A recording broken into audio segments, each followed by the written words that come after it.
Warning: this episode contains details that some listeners may find disturbing. In the winter of 1692, two girls in a parsonage in Massachusetts Bay begin to convulse, contort, and cry out at invisible torments. Their diagnosis was witchcraft. In a matter of months, 19 people will hang, one will be pressed to death beneath stones, and at least 5 more will die in jail. And centuries later, a tantalizing theory tried to explain the hysteria, a poisonous fungus in the village rye that causes hallucinations. This, of course, is the Salem Witch Trials, and tonight we debunk and dispel some of the myths surrounding one of the darkest chapters in early American law by exploring the ergot theory with none other than a whiskey historian. This is a study of strange.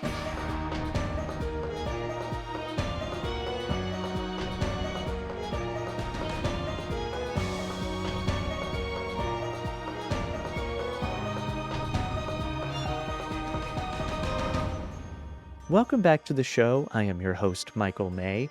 I am about to introduce you to my guest, Drew Hannush from the Whiskey Lore podcast. Drew has done a lot of research into the Salem Witch Trials, and specifically the theory that it all came about because of ergot poisoning, which we will explain momentarily if you're unaware of that. But before I get into my interview with Drew, I wanted to share the basics of the Salem Witch Trials and the historical context of Salem Village and Salem Town at the time. Witch hunting was real. It's not just a Monty Python scene. In medieval and early Europe, many theologians taught that the devil could grant malicious power to witches. As a result, a witchcraft craze swept the continent from the 1300s through the 1600s. Tens of thousands of supposed witches, most of them women, were executed during this period. The hysteria peaked in 2 distinct waves in Europe, first in the 15th and early 16th centuries, and the second in the 17th century. Though this craze was waning and dying down in Europe by the 1690s, the ideas, legal procedures, and fear of devilish people crossed the Atlantic with American colonists. Not to mention that the Connecticut witch trials, which I've covered on this show, occurred a few decades prior to Salem, so witchiness was in the air. It was part of the culture of the time. And I encourage new listeners to go back and listen to the Connecticut witch trial episodes. Those trials were much larger in scope than Salem, though not as deadly, and they're often overlooked today, but they're a very important part of American history. Communities in New England during this time were living in hardship. Life was not easy. There are constant wars with Native American tribes. Colonists were arriving into a new land, which had a lot of political uncertainty. There were limited resources, and a lot of people were starting from scratch. On top of which, there were a lot of strong religious and cultural beliefs with the Puritans, and they didn't necessarily want others who didn't share their own religious beliefs to have the same rights and opportunities, which is very interesting since they themselves were running away from religious persecution in Europe. All in all, this context is important because it feeds the paranoia and social unrest at the time. The Salem situation itself began in January of 1692, when 2 girls, Abigail Williams and Elizabeth Betty Paris, started to exhibit strange fits and odd behavior. A local doctor couldn't find a natural cause, and whispers began to spread that witchcraft was afoot. In late February, neighbor Mary Sibley instructs Tituba, who is thought to be an enslaved Native American for the Paris household, to bake a witch cake, which was rye meal mixed with the afflicted girl's urine, and feed it to the dog to draw out the witch or witches. This concoction was imported from English folk practice. Tituba was soon accused to be a witch herself, and she ended up confessing that she was indeed a witch, and she accused Sarah Good and Sarah Osborne of being fellows in this demonic connection. The witchcraft hysteria ignites in Salem Village, the rural farming community that we now call Danvers, Massachusetts, and it spills into the surrounding towns. The trials themselves convene in Salem Town, which is modern-day Salem, before a special court. The Court of Oyer and Terminer was established in May of 1692 by Governor William Phips, and across 1692 and into 1693, at least 25 people die. 19 were hanged, one, Giles Corey, was pressed to death, and at least 5 passed away in jail. More than 160 people were accused of being witches, hundreds were examined, property was seized, rights suspended. It was, to put it simply, insane. Part of the piece of the puzzle on how this happened and why executions ended up happening is because the Court of Oyer and Terminer allowed spectral evidence, which is testimony about dreams or visions. To clarify, I could have a dream about my neighbor, and then I could say, hey, my neighbor was in my dream, she must be a witch. As accusations grew, and then the executions followed, beginning with Bridget Bishop in June, political and clerical pressure rose. So after October 29th, Governor Phips dissolved the court, and the new Superior Court rejects spectral evidence, and the Salem Witch Trial crisis recedes, and no one will ever again be executed for witchcraft in New England. And now, my interview with Drew Hannush. Hi, Drew. How you doing? I'm doing good. How are you? I'm doing great. I'm so appreciative of your time and you wanting to talk about this subject. And I'll tell my listeners, the whole reason I'm covering Salem is because you brought it up to me. And you were like, hey, have you ever covered Salem before? But first, tell me a little bit about yourself, the books you've written about whiskey, and also your podcast. Okay. Well, I mean, I grew up in a household where I had a father who was writing books. He was a Detroit policeman actually, and retired, and then spent his retirement years researching presidents' families' histories and doing genealogy on our family as well as presidents. And you could ask him anything in history, and he would sit there for 30 minutes and tell you every detail he could possibly Yeah. think of about it. And so that's kind of what I grew up around. I ended up becoming a web designer, and that's what I did for 22 years. But I always had interest in the travel side of things. I loved history, but the idea of writing history to me seemed like that was something I would have had to go to college to do. And so I didn't really think that was my lane. And so I got into actually doing travel writing as a side hobby, and I started a blog called Travel Fuels Life. And what's interesting about that is that after doing some travel for a while and writing about it, I started finding that my travel was sort of frivolous. It was like, Mhm. other people are posting these same pictures up on Instagram. What is this all about? Mhm. And but I had started going on theme trips, and my first one was a James Bond trip across Europe. And so I went to every location I could scout out from the movies, and then posted all sorts of things about those adventures. And when I got home, I was actually doing a whiskey tasting with some friends. I was not a whiskey drinker, but they were trying to get me into whiskey, and we were all sitting around, and they were talking about bourbon and telling me all the rules of bourbon. And I'm like, something doesn't fly right here for me. These guys don't really seem like bourbon experts. And having a Mhm. father who was big into history and, let's find the facts and all the rest, I'm like, you know what? My next theme trip, I'm going to go to Kentucky and I'm going to learn about bourbon. So I planned out a 19 distillery tour in 8 days and basically video blog the whole thing. And by the time I got done with the video blog, I felt like I was not only knowledgeable about bourbon, but I had fallen in love with the history of bourbon. Mhm. But I Mhm. was also confused because I would go to one distillery and they would say, oh, well, the name bourbon came from Bourbon County, Kentucky. Seems logical. Then I'd go to another distillery and they'd say, well, it actually came from Bourbon Street in New Orleans. And I'm like, okay, well, who's telling the truth here? A- Exactly. And so it sent me on a mission. I thought, I'm doing a travel podcast. Why don't I do a whiskey podcast? And I'll just kind of do a Ken Burns style. I'm, telling the story, maybe a little drama in there, and then I'll interview people and I'll plug little bits in, and Mm. I will debunk these myths. I'll do my own research. And so that's kind of where all of this started from. I was at a podcast convention in Orlando, and while I was there, I met a guy who said, if you can teach somebody something, you should write a book. And so I thought, well, I could write a book on how to do the Kentucky Bourbon Trail. So I wrote that book, put it out right in time for a pandemic. Great time for a travel book. But it gave me time to work on my Whiskey Lore podcast because I couldn't do my Travel Fuels Life Mhm. podcast. And now I'm up to 6 seasons that I've done of the Whiskey Lore podcast. And I started finding holes in my own research, which was driving me crazy. I am a stickler for the truth. I want to find out what is the reality. I love books with footnotes. Most of the whiskey books don't have footnotes in them. Mhm. And so I'm going, where are they getting all these facts from?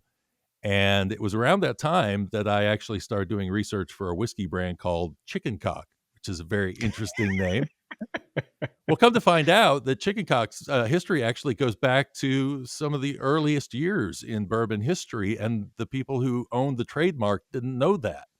And I was going through courthouse records. I was learning about the founder. I was completely dispelling everything about their history. And it got me interested in actually working on a history for Tennessee whiskey because Tennessee whiskey has never had a book written about it. It's Oh, always wow. it's always Wow.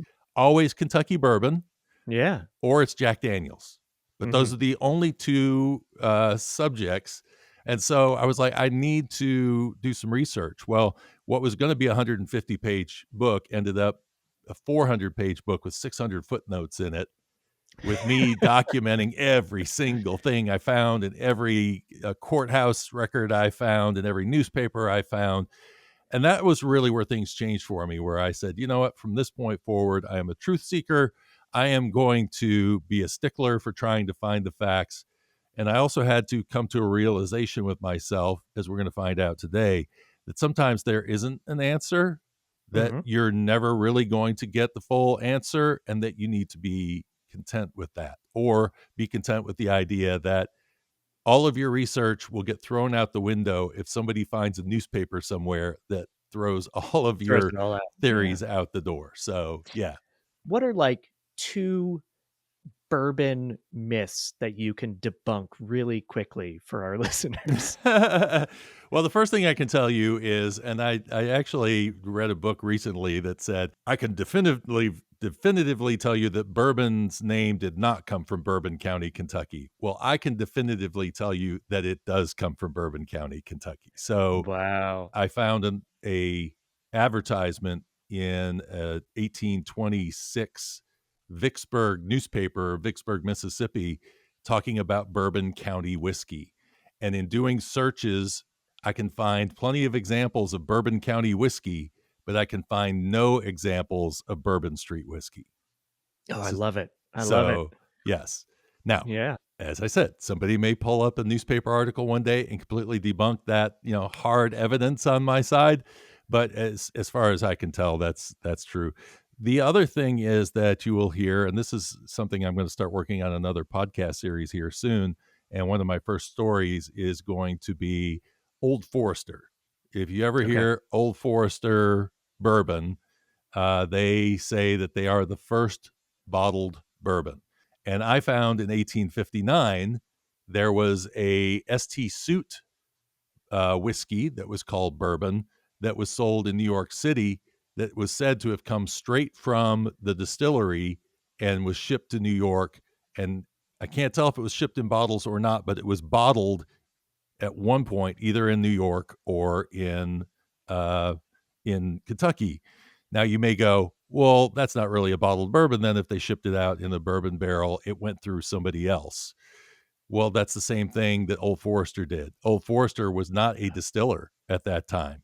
This guy at least had a distillery. Old Forester was just bringing in whiskey from other distilleries and bottling it. So to say that Wow. they were the first pure bottled bourbon out of a distillery, no, that's not true. I love it.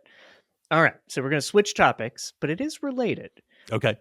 Whiskey and Salem, they do kind of go hand in hand. And by the way, for those that think Puritans didn't drink or anything, they did. They did drink whiskey.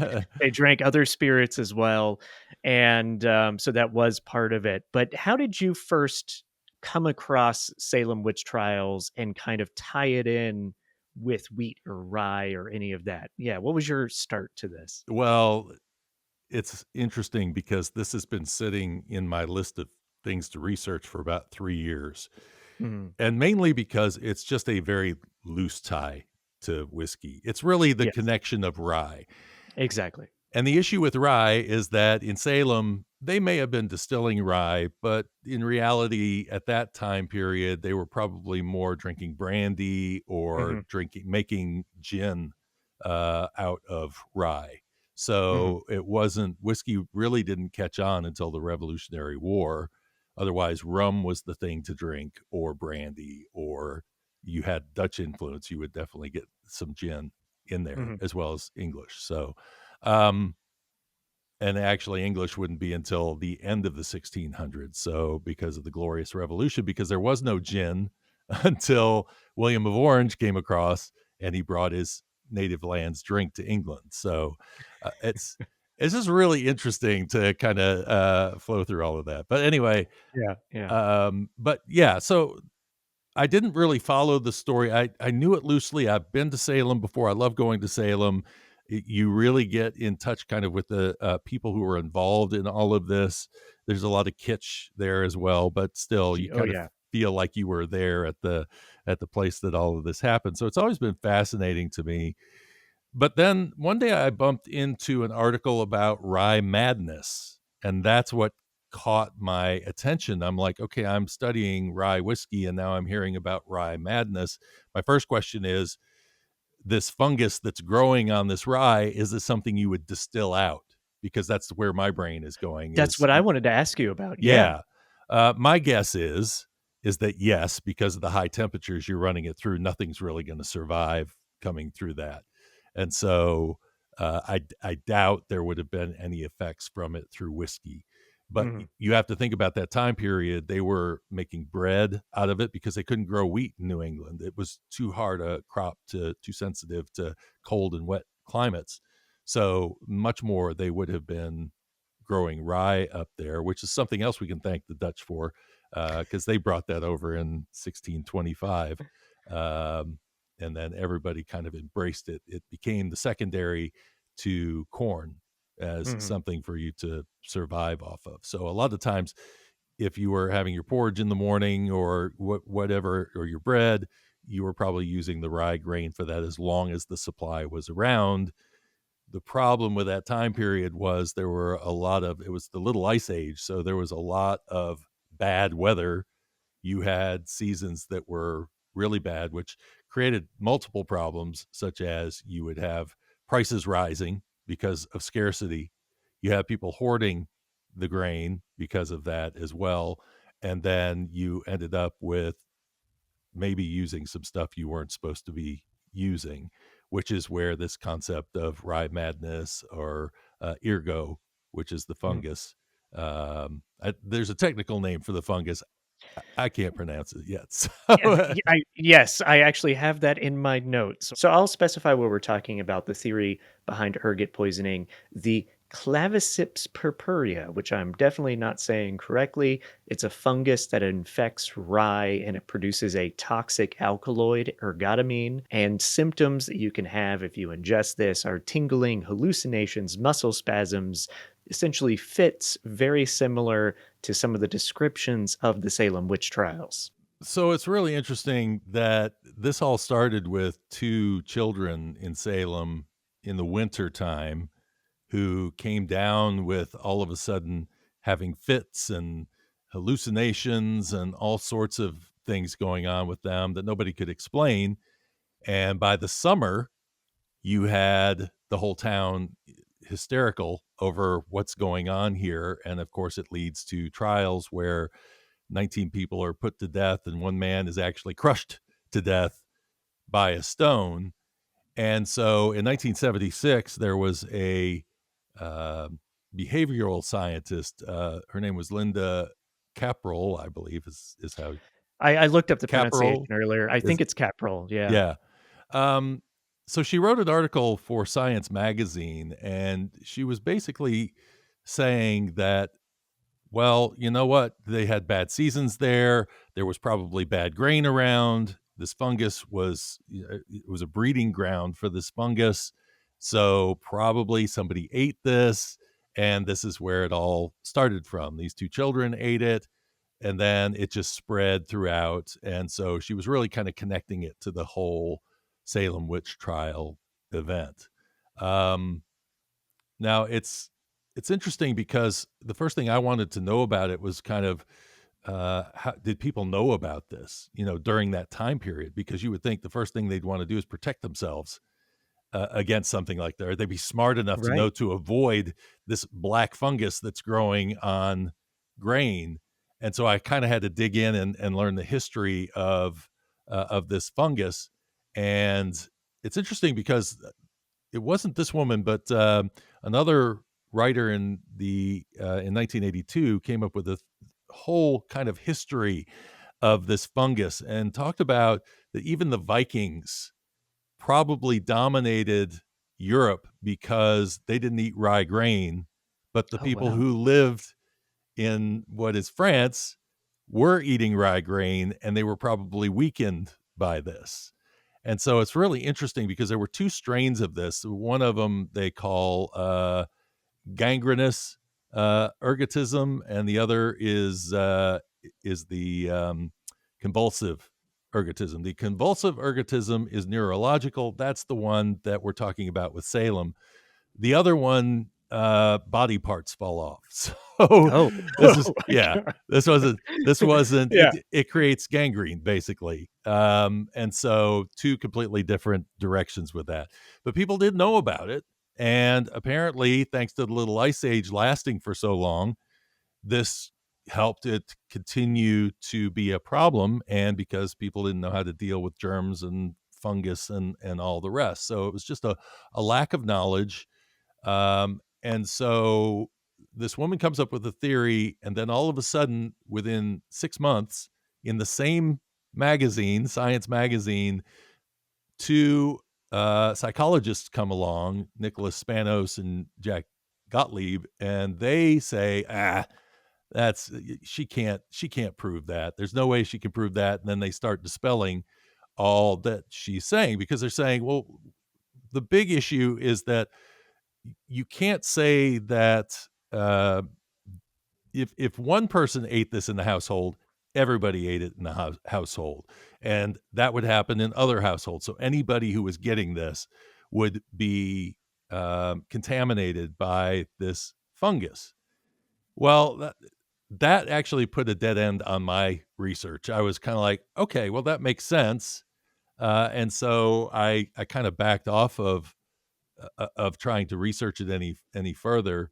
And so then I started trying to look for other things to find in this. I was going to say there is another tie to distilling, by the way, and this is another reason why this always stays interesting to me and why it has not left my list of things to do research on. And it is the fact that before these events occurred, women were the distillers in the household. Oh, that's interesting. And after this, it became a male occupation. Now, why did it become something that men took over afterwards? And so the only thing I can conclude from it is the fact that if you're in a time of witchcraft where everybody's talking about witchcraft and you are a woman and you're creating medications, which is exactly what distilling was, it was not for pleasurable drink. Most spirits back then were so harsh they had to basically tamp them down with herbs or anything they could find to uh, fix the flavor of what it was. So it was a spoonful of medicine. But if you're concocting something, if you're creating alchemy in your home and it's a time of witchcraft, especially if you're a woman on your own, you're a widow, or maybe you're elderly, or you don't want to be caught doing that because you're kind of putting a sign up on the door that says, "Hey, Right. what am I doing here? So that was another piece that I really kind of got interested in, and it kept me going on it. But as I say, the problem that I ran into with this is that all of a sudden you get this guy is dead end. These two men are dead ending this theory, and as I said, in 1982, another woman came along and said, "No, wait a second, there is some validity to this." But it seemed that historians were siding with the two gentlemen from Ottawa that had come up with this original or with this debunking Mhm. as being the most plausible. I did wanna make a comment too, it's not about distilling or the rye, but you mentioned the women were distillers and especially single ladies, old women were a focus. They were a sort of had a target on their back during this time period. I did some other episodes about the Connecticut witch trials, and in my research on that, I learned that, if someone was alleged to be a witch, their property and they were single, their property went to the town. They can split Yes. it up, they can divvy it up. So if there's an old lady, she's got a farm, she has land, she has valuables. Yes. It was a good reason for them to be like, well, she is concocting something up there. I think she's a witch. Oh, and I also get her house now. So let's Yes. do this. Yeah. Well, there was another thing, and along that line of thinking, because that has always been kind of my theory behind this, and I think I've even heard somebody in Salem, maybe at the Salem Witch Museum or wherever, Mhm. talk about it being a land grab, or movies, or there have been multiple movies on that, and I'm sure it's been injected into my mind somewhere along the line. But as I was doing the research, I started, after I'd given up on that, I just started going into things that raised my curiosity, and somehow I ended up stumbling into a continuation of this thought process and going, maybe there is something to this rye madness idea. And it was all surrounding the guy, Giles Corey, who was an 80-year-old man. He was a farmer, lived in Salem, and he was actually uh, called up. There were 6 men, I think, total that were accused of I think witchcraft, so. Yes. Yeah. and he was one of them. What makes his story different, besides his age, is that he was the only one that refused to plead either guilty or not guilty. And what's interesting about that is it started driving me into looking deeper into why would he do that? Why would he not proclaim either way? And according to English common law, if you refuse to plead, then you can't be put on trial. And if you Oh, can't be put on trial, they can't take your property. So interesting. it got me into this line of thinking, maybe this idea that they were doing a land grab here was real. So I started really diving into it a little further. So 14 women, 5 men, all hanged at Gallows Hill. 4 of the men died before Giles. I started looking into the women, or into the last 8 deaths, actually. Because what's interesting about this timeline is that after Giles Corey is let's call him stoned. We'll say he was stoned because it literally is what Squished. they did. Yeah. Yeah, and we'll kind of describe that here in a minute because it's important to the story. That after his death, 8 more people were put to death within 3 days, and they were the last ones. Now you have to ask, why were they the last ones? What was it that happened? Well, if you go back and you look at how Giles Corey died, basically because he wouldn't plea, they put a stone on him, a heavy stone. I've seen the stone. It's the size of a man. It's huge. It's a slab. And so they put this upon him, and he had this on him for 2 days that he survived under this old man. He's got to be brittle, 80 back in that time period. Yeah. And yet he refused to plea. And so they say the last thing he said, and of course, this is probably lore, but they say the last thing that he said was more weight.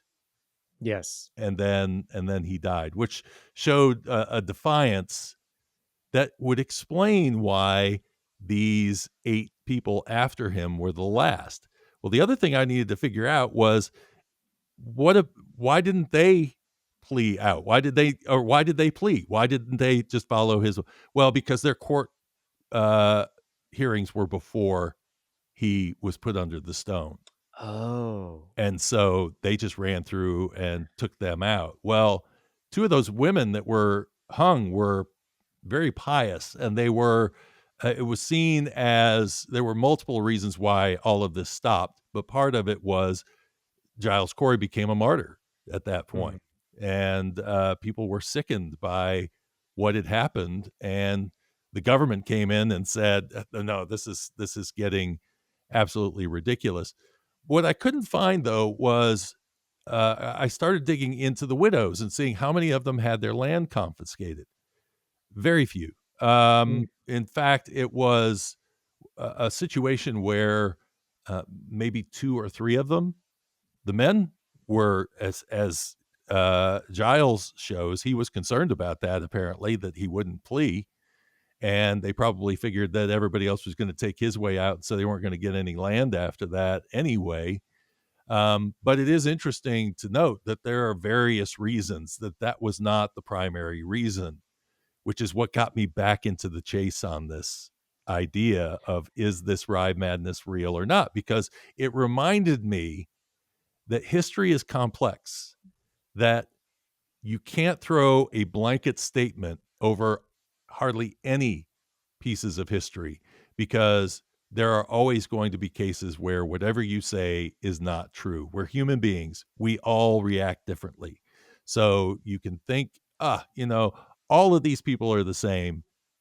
It's not true. And so when I thought back to those two men and what they were proposing in their rebuttal, I was going, well, they're talking about the whole community. They're talking about every household, and that the whole household has to be infected by this. They all have to be eating the same food. So obviously, the whole household is going to come down with this. I started asking questions actually of like, well, could this just be a childhood thing? I mean, could children be more susceptible to Acceptable. this? Right. That was my first thought, because the first two to die, or they didn't die, actually, they survived it, were two girls. And they were 9 and 11. And both of them, we don't know what happened to one, the 11-year-old, we don't know what happened to her afterwards, but the 9-year-old lived to old age. So that wasn't a particular case there. Um, but I was thinking, as I started thinking about it, I'm like, well, wait a second. My understanding of Salem's history is that it started out as the first few people were in hysteria, or were hallucinating, but then all of a sudden now it became truly a witch hunt, where it was people pinning things on the Yes. others. Now you can't put people who you're pinning things on under the same umbrella with those first two girls, who literally were having hallucinations, and they were having fits, and they were they're a different category. And so you've already put a hole in the argument. That's a really good point, and let me ask you about that too. So part of the story is that they claimed their one of the slave for the household in the Paris household, Tituba, who is she had to make a witch cake at one point and like feed it to the dog, and it was a way, I can't remember if it's a way to ward off witches or find out if there is a witch. They were using rye in the witch cake or the typical bread, and that was being fed to the two girls of the household. You're right, they could have I ingested. have two theories on this. Mhm. One is that you could have a food that the adults don't eat. There were a husband and wife, and there were two girls. One was the daughter, one was orphaned niece. So these two girls may have been fed something that the rest of the family wasn't fed. The other thing is, if you've ever been around kids, when kids get together, they get curious about things, and they do things that they're not supposed to do. And kids will put anything in their mouth that an adult would never put in their mouth. So who's to say? Because this was the other piece. I went back and I looked, when did this occur? And what were the conditions leading up to it? In terms of the way the weather was and the situation with crops in 1691, the year before, failing crops everywhere. It was an unseasonably cold and wet year. That means we don't have a lot of crops. And if we don't have a lot of crops, you're basically taking every little bit that you can and you're protecting that grain because you got to survive until the next spring before you're going to have anything else to eat. So, especially it was a reverend and his wife, they're not well to do people. So they don't have money to go out. And if the merchants in 1691, as I've found records of, were doubling the price of grains, then they can't afford the essentials. So maybe your grain storage area over there is running low and the kids are in there playing and they pick up something and they chew on it. And you don't know. And so you throw that into a society who is and with a reverend as the head of household whose first instinct may be to think that these kids are possessed, then they don't ask, "What did you just eat? Did you eat something you weren't supposed to Exactly. eat?" It's Right. the line of thinking doesn't go in the right direction. Right. And then tying it into the whole idea of perhaps they were poisoned and someone else wasn't. If we look at someone like Tituba, who I mentioned, she at one point, maybe even twice, she did come around to admitting, "Oh, okay, I'm a witch." And I think maybe she like reneged on that later and then came back and said, "Oh, no, no, I'm definitely guilty of being a witch." And part of that is because it was a witch hunt. And they would tell somebody, "Oh, we're going to treat you more lenient if you admit to your guilt or name names. Tell us Yeah. who else is a witch in town." And you would find that over a course of witch hunt history, where people would admit to being a witch or name others because they wanted to be treated better or not hung or not killed or for a variety of reasons. So you're right. She, even though people at the time thought that Tituba was a witch, she's just saying that. She's saying it because Yeah. she wants to be treated leniently. She's not necessarily poisoned like the other kids were if we follow that theory along. Yeah. This is the other thing about history that's really tricky, which is lenses, because there are multiple lenses on this story. One is it's very hard for the modern writer to put themselves in the shoes of somebody in 1692. I mean, you can read all you want to read, but you're going to have sensibilities going on there that you're never really going to connect to, or an event that occurred. I always kind of put it back to I was doing some research for music history, and I was noticing that the music on the music charts changed completely in 1964. And why did rock music? That's when the Beatles showed up in January. It's like the charts changed completely in a month. Why? Well, John F. Kennedy was killed in November of 63, and that was a seismic shock. And when Mm. that happened, the American innocence was gone. Now we want to look somewhere else. We want to look outside ourselves, and the British invasion happens. Now, if you're not actually putting the news and the events and the things side by side with the thing that you're studying, you're never going to be able to put yourself into the lens of that is accurate on that time period. And so I think about Tituba and I think about the situation that she's in. I agree. You and I probably would react that way, or we might think of somebody captive uh, acting that way. The hard part about it is that who wrote the story? You know, Oh, who is the one that got that from her to write it that way?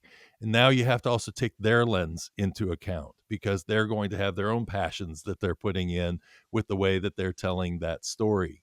So this is where it becomes, really, really difficult to say with any certainty. And it's part of the reason why whenever I hear somebody say, "Oh, it's definitely this," I go, that's a challenge because I'm sure we can find some holes in there somewhere that are going to make it very hard for you to be 100% certain on any historical fact. Even we can even talk about the news today, and we'll have multiple lenses coming yeah, on the same news story. So exactly. Yeah. imagine going back. I mean, that was part of what I did with Lost History of Tennessee Whiskey. I spent an entire summer reading nothing but stuff from the 1860s, 70s, and 80s Tennessee.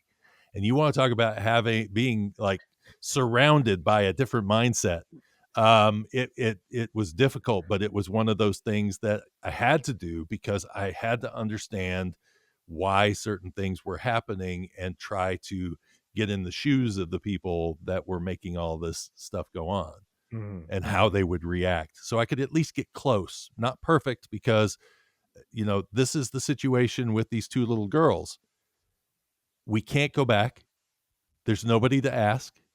We can't go to the barn and do some forensic evidence searching. All of it's gone. So all we can do is from whatever somebody has told us. And as long as that's all we have, then I say that this initial researcher was right to suggest that this is a possibility and that to deny it is to basically just be stubborn in your thinking. I can see what the two scientists did, or the two psychologists did when they came upon this. They said, and then they went in and they searched just enough to show their thesis was correct, and then they stopped. They didn't dig further. If they did, if once they found the answer they were looking for, they then didn't then challenge that, because that's what history's got to be. It's got to be, I have the answer, but you know what? It's probably not the answer. I need to keep looking and see if I can dispel my own truth. Just to clarify for Yeah. everybody, so you're saying the theory of the poisoning from rye is is valid, and you have to consider it even though there's good evidence to say maybe it wasn't, but you can't just be 100% in either way because of a lot of the reasons you've just mentioned. Yeah, I Yeah. honestly don't think from what I've researched that there is good evidence to dismiss it. And this is what's interesting, and maybe I just don't remember as well. So please help me remember this. But when we spoke about this before, my memory, if my memory serves, you said, "Have you done Salem?" Because there's this theory of rye and area poisoning, and it's not true. I can debunk it. Isn't Yeah. that what you told me? And I think, and maybe I'm I did misremembering. I did say that, and what's interesting is that I went back and I looked at my notes for the debunking, and then when I started doing the research after that, I was like, "You know?" But, and it's really interesting because it's the way the mind works and the fact that Yeah. that was my mind made up before I started digging really deep into research. And so I've just pulled that as an echo back from the past, thinking that I had found a strong tie, when in reality, that was my old researching method of basically kind of find the answer. Once you found Mhm. the answer, you're You're good done. You're and you're good. done, Yeah. which is what these two gentlemen did. Was they got to a certain point, they got the answer they were looking for, and then they didn't go any further. Right, right. I think it's fascinating, and I'll also mention, just because I love film, but the movie The Witch, have you seen that?